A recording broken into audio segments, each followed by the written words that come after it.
सभी को good evening, सभी को नमस्कार। आज की जो लाइव क्लास है हमारी अधिगम टॉपिक का एक बहुत इंपॉर्टेंट सिद्धांत है। जब भी इससे पूर्व क्लास में मैंने जो आपको पढ़ाया है वो व्यवहारवादी सिद्धांत पूरे पढ़ा दिए थे। उसके बाद संज्ञानवादी सिद्धांत हमने पढ़ने शुरू किए थे। और संज्ञानवाद में स्पेशली हम दो सिद्धांत पढ़ते हैं, एक प्राचीन संज्ञानवाद और एक आधुनिक संज्ञानवाद। तो प्राचीन संज्ञानवादी सिद्धांत कंप्लीट हो गए, जिसमें जीन पियाजे हमने पढ़ा, अंतर्दृष्टि का सिद्धांत पढ़ा, कुर्ट लेविन पढ़ा और एडवर्ड टॉलमैन पढ़ा। अब हम बात कर रहे हैं आधुनिक संज्ञानवादी सिद्धांतों की। तो आधुनिक संज्ञानवादी सिद्धांतों में जो पहला सिद्धांत आता है वो आता है सामाजिक अधिगम, सोशल लर्निंग थ्योरी। याद रखना, बहुत छोटा सिद्धांत है बट बहुत महत्वपूर्ण है। परीक्षा के लिहाज से बहुत प्रश्न यहाँ से पूछे जाते हैं, आपको कंप्लीटली इसको कवर करना है। तो सभी को गुड इवनिंग और सावन के तीसरे सोमवार की बहुत सारी शुभकामनाएं। ठीक है, देखिएगा, सोशल लर्निंग इसका पहला जो नाम था इसका सामाजिक अधिगम था। प्रारंभ में जो इसका नाम था, इन्होंने अपनी किताब लिखी थी सोशल लर्निंग, एक किताब लिखी थी सोशल लर्निंग।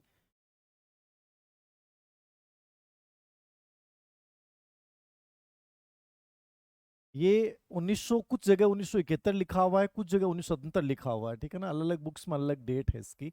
तो जब भी है सोशल लर्निंग जो किताब आई थी 1971-77, दो डेट मिलती हैं किताबों में, अलग अलग किताबों में। तो इस किताब में इन्होंने इस सिद्धांत का उल्लेख किया था, सामाजिक अधिगम सबसे पहले। इसको अपन प्रेक्षण अधिगम, ऑब्जर्वेशन लर्निंग भी बोलते हैं। ये सब नाम एग्जाम में आए हुए हैं, एक भी नाम ऐसा नहीं है जो परीक्षा में नहीं आया हुआ, मतलब सबके सब नाम आपको देखने हैं। प्रेक्षण, ऑब्जर्वेशन, यानी कि हम दूसरों को देखकर सीखते हैं, खुद से नहीं सीखते। दूसरे क्या कर रहे हैं, धीर सर क्या पहन रहे हैं, धीर सर कैसे बोल रहे हैं, धीर सर का एक्शन क्या है, मैं सब उन चीजों को फॉलो करूंगा। ये है ऑब्जर्वेशन लर्निंग। प्रत्यक्ष अधिगम, बच्चा इसमें स्वयं से नहीं सीखता, दूसरों को प्रत्यक्ष रूप से देखकर सीखता है, इसलिए इसको अपन डायरेक्ट लर्निंग बोलते हैं, प्रत्यक्ष अधिगम। भूमिका अधिगम, मॉडल अधिगम और प्रतिरूप अधिगम। मॉडल और प्रतिरूप एक ही बात होता है, दोनों का नाम मॉडल ही होता है। कि मुझे कोई अच्छा लगने लग गया, जैसे मान लीजिए मैं आपको अच्छा लगने लग गया, आप मुझे फॉलो करने लग जाओ, तो मैं आपके लिए मॉडल हो गया, मैं आपके लिए प्रतिरूप हो गया। और जो मैं कर रहा हूं उस रोल को तुम निभाने लग गए, तो ये भूमिका है। इसलिए इसको भूमिका अधिगम भी बोलते हैं, मॉडल अधिगम भी बोलते हैं और प्रतिरूप अधिगम भी बोलते हैं। इसको ऑब्जर्वेशन, अवलोकन, प्रेक्षण और अवलोकन एक ही वर्ड होता है। ठीक है ना, प्रेक्षण और अवलोकन क्या होता है, एक ही वर्ड होता है कि मैं दूसरों को देखकर सीखता हूं। क्या करता हूं मैं, दूसरों को देखकर सीखता हूं, इसलिए इसको अवलोकन अधिगम भी बोला जाता है। जितने भी नाम लिख रखे हैं मैंने बोर्ड पे, सब परीक्षा में आए हुए हैं। एक भी नाम आप छोड़ नहीं सकते कि सर मैं एक नाम को छोड़ दूं क्या। इस पे इतने प्रश्न पूछे गए हैं सिद्धांत के ऊपर, इसके एक तो 4 स्टेप, एक इस पे एग्जाम्पल और एक इसके नाम। ये 3 बिंदु ऐसे हैं जहां से बहुत सारे प्रश्न पूछे गए हैं। तो देखिएगा, सभी को नमस्ते। सामाजिक अधिगम इसका प्रारंभिक नाम था। इन्होंने एक किताब लिखी थी सोशल लर्निंग।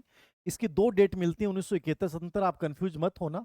वैसे 1971 भी आप कर सकते हैं, आएगा नहीं बट डेट। प्रेक्षण, ऑब्जर्वेशन लर्निंग, मैंने कहा दूसरों को देखकर सीखता है। प्रत्यक्ष अधिगम, प्रत्यक्ष रूप से देखकर सीखता है।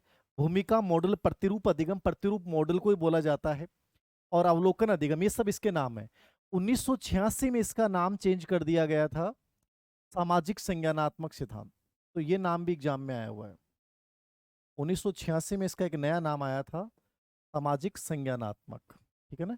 इन्होंने किताब लिखी थी social foundation of thought and action. लिखो तो लिख लो, सोशल फाउंडेशन है, foundation of thought and action. ये किताब आई थी 1986 में। इस किताब में इन्होंने इनका नाम चेंज कर दिया, जिसका नाम रखा इन्होंने सामाजिक संज्ञानात्मक।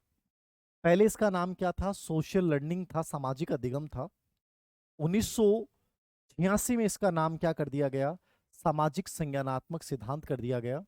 और इन्होंने किताब लिखी थी social foundation of thought and action. यद्यपि किताब के नाम इसके एग्जाम में नहीं पूछे गए हैं, ना तो सोशल लर्निंग किताब किसने लिखी है एग्जाम में आया है, ना social foundation of thought and action किसने लिखा है ये एग्जाम में आया। एक किताब और थी इनकी, सेल्फ एफिशिएंसी, सेल्फ एफिशिएंसी, हाँ एफिशिएंसी, ये इनकी एक किताब और थी। शायद 1997 के आसपास आई थी, 1997, ठीक है ना। तो ये सेल्फ एफिशिएंसी मतलब आत्म सक्षमता, आप किस परिस्थिति में कौन सा कार्य बेहतर तरीके से करोगे। तो इन्होंने 3 किताब लिखी हैं, बट किताबों पे कोई एग्जाम में प्रश्न नहीं आया। मतलब मेरा कहने का मतलब है, क्लास लेने के बाद आपको ये समझ में आना चाहिए कि सर इसमें से लेना क्या और छोड़ना क्या है। समझ रहे हैं? मैं बहुत सारी चीजें आपको बताऊंगा, सब चीजें पढ़ा रहा हूँ, लेकिन आपको पता चलना चाहिए कि सर एग्जाम में प्रश्न कहाँ से आ रहा है। ये जितने भी नाम है सब देख के जाना है। सामाजिक अधिगम, प्रेक्षण अधिगम, प्रत्यक्ष अधिगम, भूमिका अधिगम, मॉडल अधिगम, प्रतिरूप अधिगम, सबका एक ही मतलब है, हम दूसरे को देखकर सीखते हैं, किसी मॉडल को देखकर सीखते हैं, उसकी भूमिका को अपन निभाते हैं। प्रतिरूप मॉडल है, अवलोकन करके सीखते हैं। सामाजिक संज्ञानात्मक इसलिए जोड़ा, नाम दिया गया इसको, क्योंकि इसने कहा कि व्यवहार में 3 पार्ट होते हैं, व्यवहारात्मक पार्ट, संज्ञानात्मक पार्ट और वातावरण संबंधी पार्ट, जिसको इसने रेसिप्रोकल डिटर्मिनिज्म बोला था, अन्योन्य निर्धारण, इसलिए इसका नाम सामाजिक संज्ञानवाद पड़ गया। तो ये सब नाम आपके जहन में होने चाहिए, पहली काम की बात। 3 किताबें हैं, सोशल लर्निंग इसकी किताब है, एग्जाम में नहीं पूछी गई है। सेल्फ एफिशिएंसी, आत्म सक्षमता, ठीक है, किसी परिस्थिति में किसी चीज को कैसे करते हो, ये किताब 1997 में लिखी थी, एग्जाम में नहीं पूछी गई है। और social foundation of thought and action, ये भी एग्जाम में नहीं पूछी गई है। आप लिखना चाहें तो इन तीनों के नाम लिख लीजिएगा, बाकी परीक्षा में नहीं आई है, परीक्षा में इसके नाम आते हैं। अब समझो इस सिद्धांत को, बहुत सिंपल सिद्धांत है। ये कहता है कि सोशल लर्निंग का मतलब ये होता है कि हम अपने आप से नहीं सीखते हैं, हम दूसरों को प्रत्यक्ष रूप से देखकर सीखते हैं। हमें गाना, अभिनय सीखना है, पेंटिंग सीखनी है, व्यवहार सीखना है, हमारा लगभग व्यवहार दूसरों द्वारा निर्धारित होता है। आप मेरी कोई चीज को नोट करोगे, या धीर सिंह सर की चीज बहुत अच्छी लग रही है, तो आप उस चीज को फॉलो कर लोगे, ठीक है ना। मतलब आपने मेरी कोई भी चीज को नोट किया, मैं आपके लिए मान लीजिए आइडियल हूं, और तुम उस चीज को अपने व्यवहार में ले आओगे, ये सोशल लर्निंग है। मतलब कि अपन हजारों प्रकार की चीजें, हमारा बोलना, चलना, हमारा वस्त्र पहनना, ये सब चीजें याद रखना अपन सोशल लर्निंग द्वारा करते हैं। इसने 2 प्रयोग करके बताएं, एक तो बेबी डॉल के ऊपर, एक जोकर के ऊपर, एक बच्चे के ऊपर। ये इसके प्रयोग थे, याद रखना, लिखो तो लिख लो। ये इसके प्रयोग थे, एक छोटा सा बच्चे पे इसने प्रयोग किया, जोकर पे इसने प्रयोग किया, और बेबी डॉल पे इसने प्रयोग किया। इसने 3 प्रयोग किए थे, बालक, जोकर और बेबी डॉल पे इसने क्या किया, प्रयोग किया।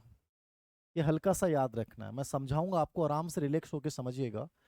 बालक पे, जोकर पे और बेबी डॉल पे इसने 3 प्रयोग किए। यहां तक कोई दिक्कत है किसी बच्चे को नहीं होगी मेरे अकॉर्डिंग, ठीक है। अब सर इसमें काम की चीजें क्या हैं, इसके 4 स्टेप बहुत महत्वपूर्ण है, ठीक है। इसके 2 कॉन्सेप्ट, अन्योन्य निर्धारण क्या है, और इसने 2 पूर्ण बलन के प्रकार बताए हैं। बस ये 3 चीजें समझ लो आप, और एग्जाम्पल कैसा आएगा मैं बता दूंगा आपको, फिर इसमें से बाहर प्रश्न नहीं आएगा। देखिए, एमएड वाले नेट नहीं दे सकते ना बेटा, एजुकेशन से दे सकते हो, नेट तो जरूरी है।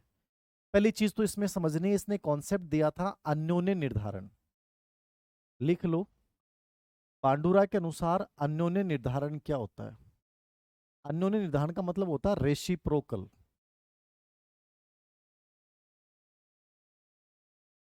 डिटर्मिनिज्म।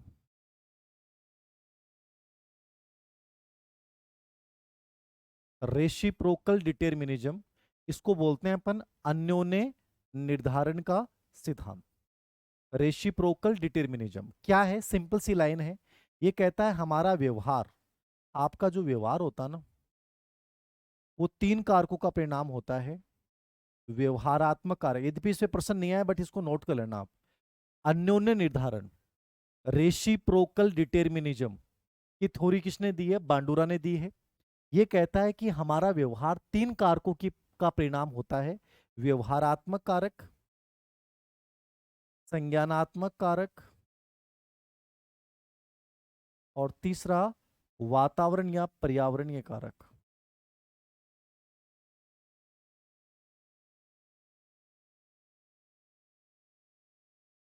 ये 3 प्रकार के कारणों की अंतः क्रिया का परिणाम होता है, इसको इन्होंने नाम दिया है अन्योन्य निर्धारण, रेसिप्रोकल डिटरमिनिज्म। अन्योन्य निर्धारण का सिद्धांत किसने दिया है? अल्बर्ट बांडुरा ने दिया है। इसके अनुसार व्यवहार तीन प्रकार के कारणों का परिणाम होता है: व्यवहारात्मक, संज्ञानात्मक या वातावरण या पर्यावरण संबंधी कारक। समझ में आ रहा है? अन्योन्य निर्धारण का सिद्धांत किसने दिया है? बांडुरा ने। एग्जाम में नहीं आया बट आ सकता है, इसको याद रखिएगा, ठीक है। पहला व्यवहारात्मक, दूसरा संज्ञानात्मक और तीसरा वातावरण या पर्यावरणीय। इन तीनों प्रकार की कारकों की अंतः क्रिया का परिणाम हमारा व्यवहार होता है। ये पहली लाइन आपको समझ में आनी चाहिए। मैं क्या कहना चाह रहा हूं? अन्योन्य निर्धारण सिद्धांत किसने दिया है? अल्बर्ट बांडुरा ने। अन्योन्य निर्धारण का मतलब क्या है? एक व्यवहार दूसरे व्यवहार पे डिपेंड है, ठीक है ना। व्यवहार अकेला नहीं होता है, वो तीनों कारकों की मिश्रण का परिणाम है, इसको बोला है अन्योन्य निर्धारण। वो तीन कारक कौन से हैं?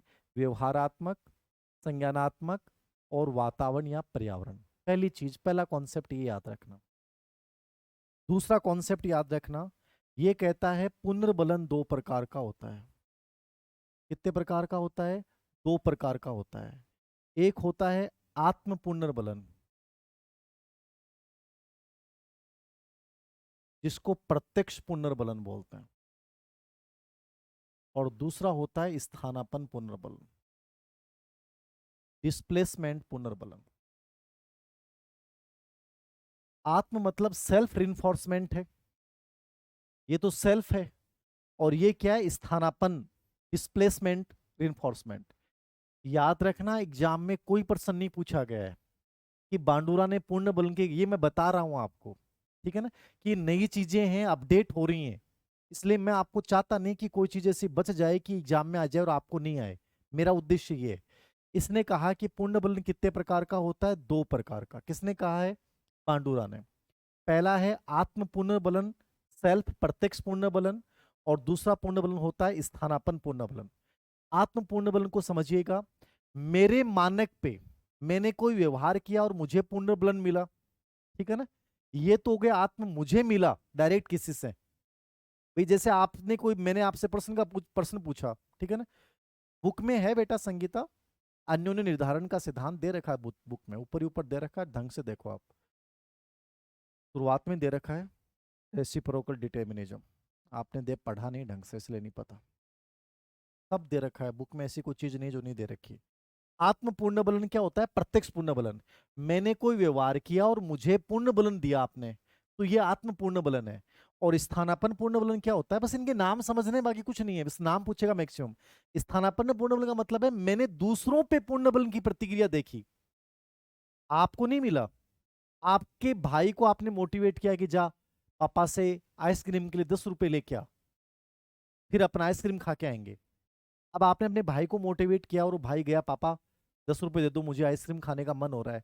आपने अपना नाम नहीं लिया, आपने भाई को मोटिवेट किया, और पापा ने जाते ही भाई के 2 चपाटे लगाए, आइसक्रीम खाएगा, ये आइसक्रीम खाने का टाइम है, शर्म नहीं आती तुम्हें, बारिश का मौसम हो रखा है, जुकाम लग जाएगी।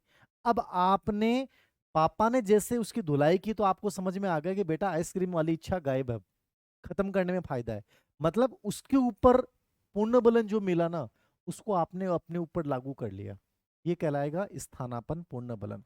यानी दूसरों पे जो पूर्ण बलन का प्रभाव होता है उसको अपने ऊपर लागू कर लेना, ये स्थानापन्न पूर्ण बलन होता है। और आत्म या प्रत्यक्ष पूर्ण बलन का मतलब क्या होता है? जो स्पेशली मेरे को डायरेक्ट मिलता है वो कहलाता है आत्म पूर्ण बलन। एग्जाम में नहीं आया लेकिन फिर भी याद रखना है। आत्म पूर्ण बलन और स्थानापन्न पूर्ण बलन के प्रकार किसने बताए? पांडुरा ने। तीसरी चीज जो आपको समझनी है, सबसे इंपॉर्टेंट, मोस्ट इंपॉर्टेंट, ये सबको याद रहनी चाहिए। ये कहता है सामाजिक जो अधिगम होता है उसके 4 सोपान होते हैं। ये सबसे मोस्ट इंपॉर्टेंट चीज है। यदि आपको ये पता हो कि गुरुजी मुझे तो सिर्फ 5 ही मिनट में बांडुरा पढ़ के जाना है, तो आप यहां आओगे डायरेक्ट। इसने कहा कि सोशल लर्निंग कैसे होता है, इसके 4 स्टेप होते हैं। एक होता है अवधान या ध्यान, अटेंशन। एक होता है धारण, रिटेंशन। लिख लेना, इसको समझा दूंगा मैं। रिटेंशन, समझ रहे हैं ना क्या है? रिटेंशन। व्यवहार को स्मरण करना भी बोल सकते हैं, इसमें एक भाषा आ जाएगी, व्यवहार को स्मरण करना। भाषा बहुत चेंज होती है। तीसरा है पुनः प्रस्तुतिकरण, लिख लें मेरे साथ साथ फिर मैं समझा दूंगा। या पुनः उत्पादन, रिप्रोडक्शन।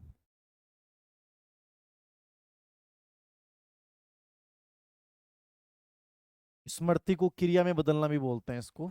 ये भाषा आती है एग्जाम में, याद रखना, मैं सब लिखा रहा हूं आपको। स्मृति को क्रिया में बदलना, सब लिख लेना, एक भी प्रश्न बाहर नहीं आएगा मेरा पढ़ाया हुआ, याद रखना। इतना अच्छा पढ़ा रहा हूं कि आपको अलग से देखने की कोई आवश्यकता नहीं है।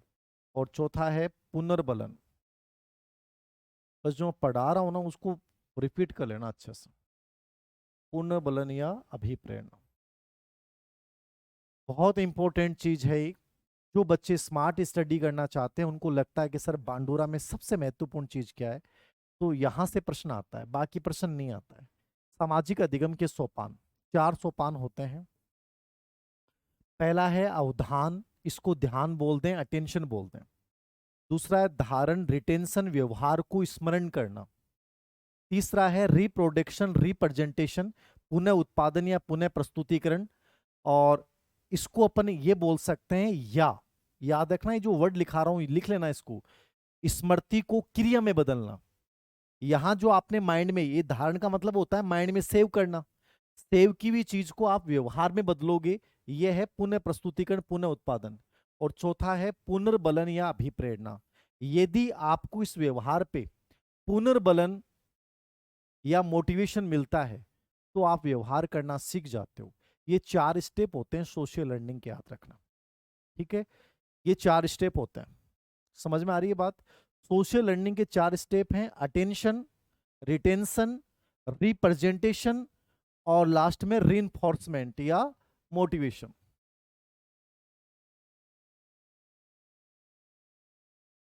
ठीक है, समझ लेना एक बार इसको, आपको सिर्फ नाम याद रखने हैं। अब कैसे होता है सोशल लर्निंग, जैसे मान लीजिए मैं कहीं भी गया, कोई भी व्यक्ति मुझे अच्छा लगेगा, सबसे पहला स्टेप होता है मेरा ध्यान उसकी ओर जाएगा। आप किसी भी आदमी का सोशल लर्निंग करोगे तो उसकी तरफ ध्यान दोगे आप, ठीक है। ध्यान देने के बाद आप क्या करोगे, धारण करोगे उसकी जो चीजें हैं, उसका जो व्यवहार है, उसकी जो एक्टिंग है। जैसे मूवी देख रहे हो तो मूवी में जो अच्छी चीजें होंगी उसको आप माइंड में सेव कर लोगे। फिर जो अच्छी चीजें हैं मूवी की, जो डायलॉग्स हैं, जो एक्टिंग है, जो गाने के बोल हैं, उनको आप दूसरों के सामने रिपीट करोगे, स्मृति को क्रिया में बदलना। और चौथा क्या करोगे, जो आपने रिपीट किया यदि आपको पुनर्बलन मिल गया उस पे, पापा ने कहा वेरी गुड, मम्मी ने कहा बहुत बढ़िया, दोस्तों ने कहा बहुत शानदार, तो आप उस व्यवहार को करना सीख जाओगे, समझ रहे हो। पुष्पा मूवी देखी आपने, जैसे पुष्पा मूवी देखी तो आपको जो है पुष्पा का रोल बहुत गजब का लगा, अल्लू अर्जुन का रोल क्या लगा आपको, बहुत गजब का लगा, ठीक है ना। अब आपने उसकी एक्टिंग को धारण किया, माइंड में सेव कर लिया उसके व्यवहार को। अब उसके कोई डायलॉग्स हैं उनको आपने सेव कर लिया, उसके डांस वाले को सेव कर लिया। फिर आप घर वालों के सामने रिपीट करोगे कि साला झुकता नहीं, ऐसे करके, ठीक है ना। अब जैसे आपने कहा कि साला झुकता नहीं, पापा ने कहा इधर आजा, साला झुकेगा, और 2 मारी कान के ऊपर खींच के, तो कभी भी आप उस व्यवहार को रिपीट नहीं करोगे।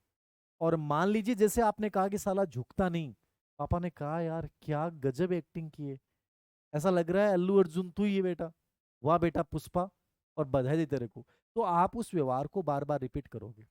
बच्चा गाली निकालना सीखता है, बच्चा एक्टिंग करना सीखता है, बच्चा मूवी के हिंसात्मक दृश्यों को देखकर उनको बार बार रिपीट करता है, ये सब सोशल लर्निंग से सीखता है।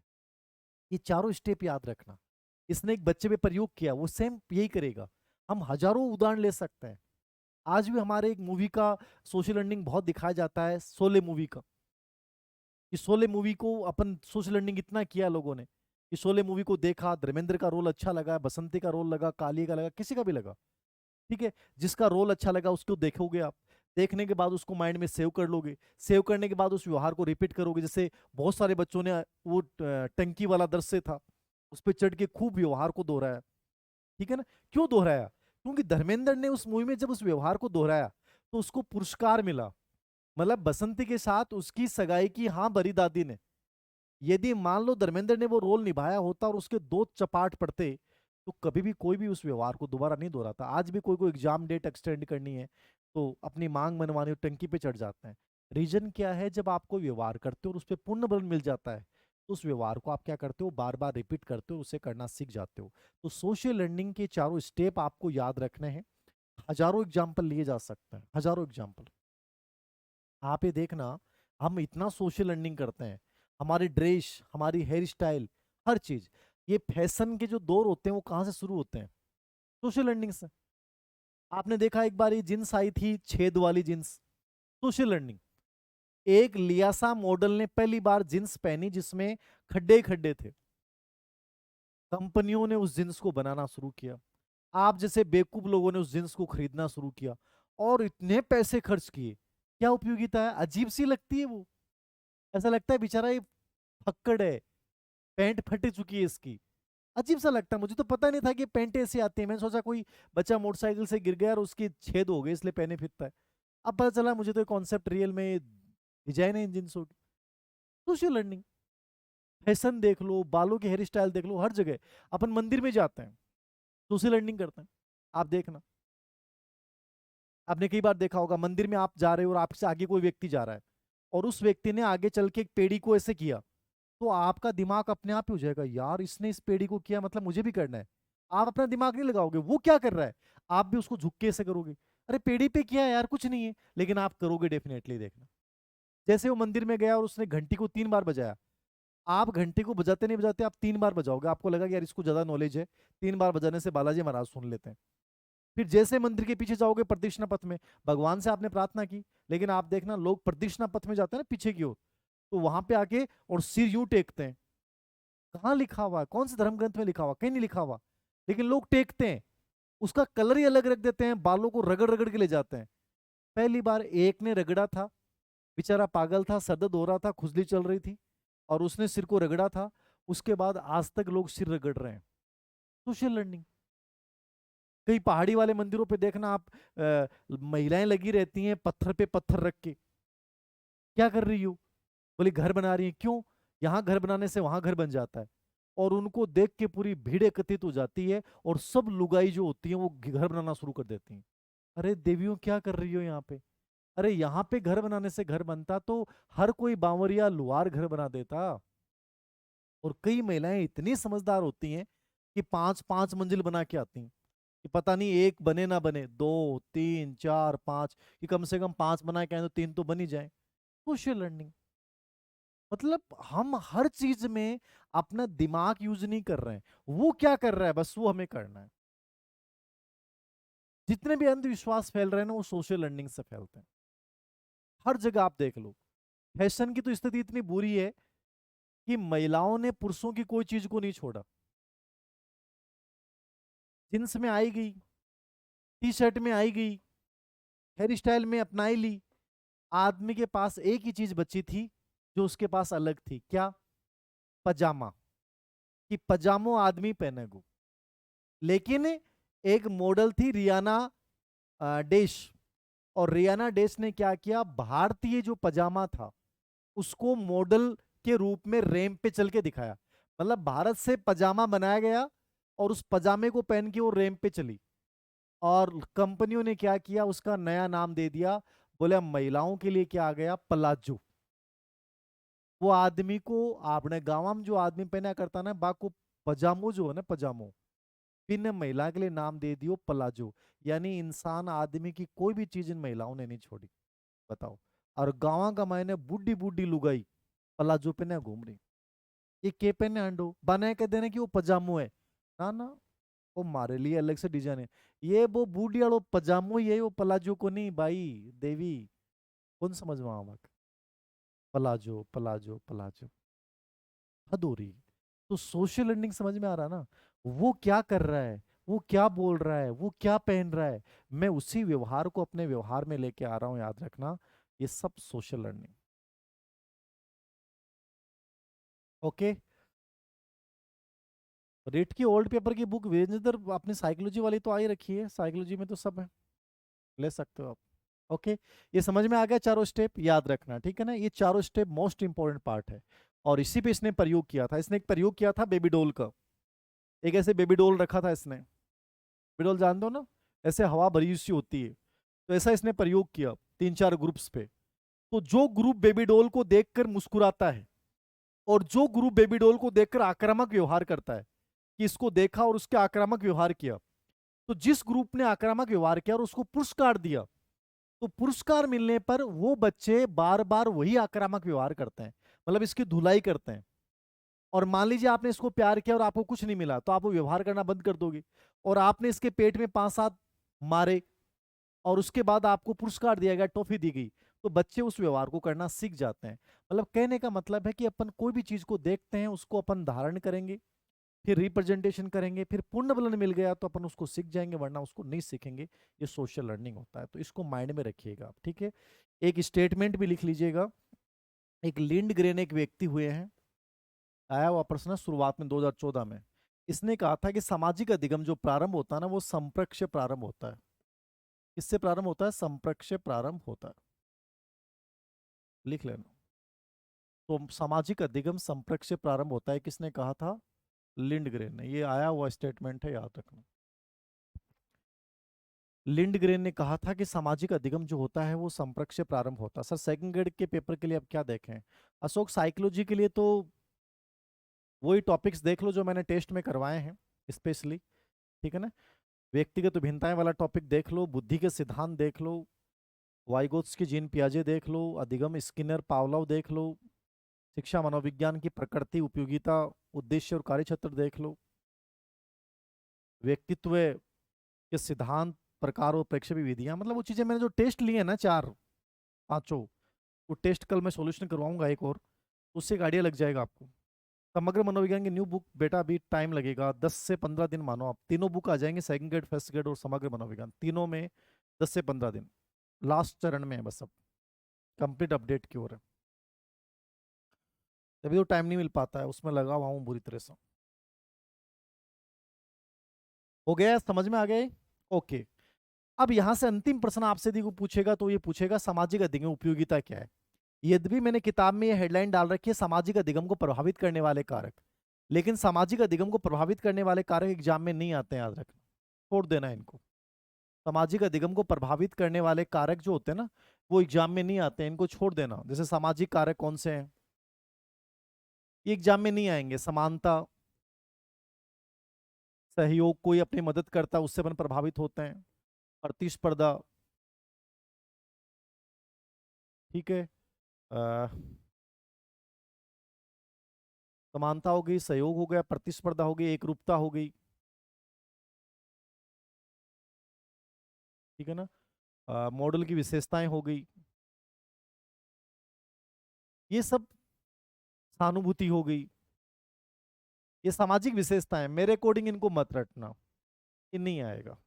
कि सामाजिक अधिगम को प्रभावित करने वाले सामाजिक कारक कौन से हैं, जिससे हमारी समानता होती है, जल्दी अपन सोशल लर्निंग करते हैं, जो हमारे एक जैसा एक रूप है वैसा सामाजिक अधिगम जल्दी होगा, जो हमारी मदद करेगा उससे सामाजिक अधिगम होगा, प्रतिस्पर्धा, तो ये इतने महत्वपूर्ण नहीं है। मनोवैज्ञानिक कारक होते हैं, ये भी नहीं, मतलब इनको छोड़ देना। मतलब स्मार्ट स्टडी कर रहे हो तो इन पे कभी नहीं आता प्रश्न। रुचि है, ध्यान है, पुनर्बलन है, रुचि ध्यान है, पूर्ण आकांक्षा है, अवधान है, आपका हो गया अवधान तो, ठीक है ना, यही चीजें हैं। ये मनोवैज्ञानिक कारक होते हैं। एक होते हैं शारीरिक कारक, मतलब इसको छोड़ देना, इसको मैंने सस्ते तौर पे इसलिए करवाया है। आयु, एज, छोटी आयु का बच्चा ज्यादा सामाजिक अधिगम करता है, परिपक्व बच्चा कम करेगा परिपक्वता, ठीक है, शारीरिक रोग वाला बच्चा कम सोशल लर्निंग करेगा, शारीरिक रोग या दोष प्रभावित करेंगे, तो ये सब शारीरिक कारक है। मतलब ये इग्नोर करने वाला बिंदु है, इसको पढ़ने की आवश्यकता नहीं है। कि सामाजिक अधिगम को प्रभावित करने वाले सामाजिक कारक होते हैं, उसमें समानता, सहयोग, प्रतिस्पर्धा, एकरूपता, मॉडल की विशेषताएं, ये सब, सहानुभूति, ये आता है। साइकोलॉजिकल विशेषताओं में रुचि है, ध्यान है, जिज्ञासा है, पूर्ण बलन है, आकांक्षा है, ये सब आएगा। और शारीरिक कारक में आयु, परिपक्वता, शारीरिक रोग या दोष या अंतःस्रावी ग्रंथियां, तो इनको छोड़ देना। अंतिम प्रश्न यदि से बनेगा तो ये बनेगा कि सामाजिक अधिगम सिद्धांत की उपयोगिता क्या है। इस पे 2013 ग्रेड थर्ड में 1-2 प्रश्न आए थे। इसके अलावा फर्स्ट ग्रेड में तो आरपीसी के जो भी पेपर हो रहे हैं आपके, REET, RPSC second grade, first grade, इनमें तो जो प्रश्न आता है ना वो इसकी सोपान आता है, या इसका नाम आता है, या इसका एग्जाम्पल दे देगा कि बच्चा दूरदर्शन पे एक मूवी देख रहा है और मूवी देखने के बाद उसने उस हिंसक व्यवहार को सीख लिया, तो ये सोशल लर्निंग है। जैसे अभी एक उत्तर प्रदेश में कानपुर की घटना है शायद, कि एक बच्चा जो है स्कूल की पहली मंजिल से कूद गया सुपरमैन दिखाने के लिए। तो ये सब चीजें क्या होता है, ये सोशल लर्निंग होता है मतलब, ठीक है ना। तो ऐसा कोई एग्जाम्पल आपसे पूछ सकता है। उपयोगिता में याद रखना, व्यक्तित्व निर्माण में सबसे अधिक उपयोगी सिद्धांत जो होता है ना वो यही होता है। पर्सनालिटी डेवलपमेंट पे सबसे बड़ा प्रभाव इसी सिद्धांत का होता है। दूसरा, कला जितनी भी होती है ना, कला प्रशिक्षण, संगीत, नृत्य, अभिनय, ये कला प्रशिक्षण जितने भी होते हैं, संगीत, नृत्य, अभिनय, ये जितने भी होते हैं ना वो सब इसी सिद्धांत में होता है, कला प्रशिक्षण में। और सामाजिक व्यवहार यदि बच्चे को सिखाना, अच्छे गुणों का उसमें विकास करना है, सामाजिक व्यवहार को सिखाना, इसमें भी ये सिद्धांत उपयोगी। तो व्यक्तित्व निर्माण में उपयोगी है, कला प्रशिक्षण, संगीत, नृत्य, अभिनय में उपयोगी है, और सामाजिक व्यवहार को सिखाने में क्या है, सिद्धांत है, उपयोगी है, याद रखना। और भाषा विकास में उपयोगी है। ये इसकी उपयोगिता है, हल्का सा देख लेना, याद हो तो कर लेना, बाकी प्रश्न वहीं से आएगा जो मैंने 4 सोपान बताए। व्यक्तित्व निर्माण में सबसे अधिक उपयोगी है, कला प्रशिक्षण, संगीत, नृत्य, अभिनय अपन हमेशा दूसरों को देखकर सीखते हैं। सामाजिक व्यवहार सिखाना है, अच्छे गुणों का विकास करना है, वीरता, साहस, विनम्रता, प्रेम, ये सब अपन सोशल लर्निंग से हो सकता है। और भाषा का जो विकास होता है वो दूसरों के साथ इंटरेक्शन से स्टार्ट होता है, तो भाषा डेवलपमेंट में भी सिद्धांत उपयोगी है, तो ये इसकी उपयोगिता है।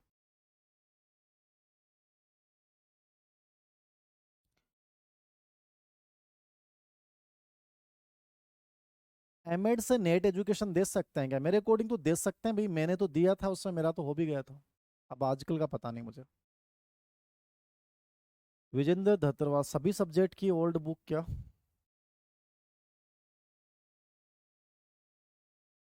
अभी आई नहीं ना, रीट का थोड़ा सा विज्ञापन आ जाए तो उसके बाद तो तुरंत आ जाए बुक, इसलिए नहीं आ रही।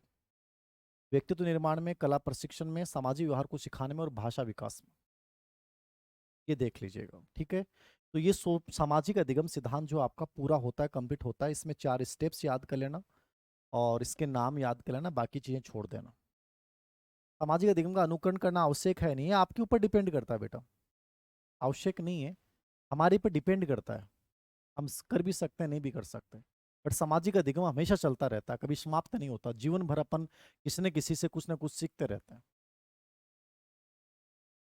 बताएं और कोई चीज समझ में नहीं आई हो तो आपको, क्लियर है पूरा सिद्धांत? तो इसको कवर कर लीजिएगा, और कल मिलेंगे अपन दूसरे टॉपिक के साथ, दूसरे बिंदु के साथ। Okay, thank you.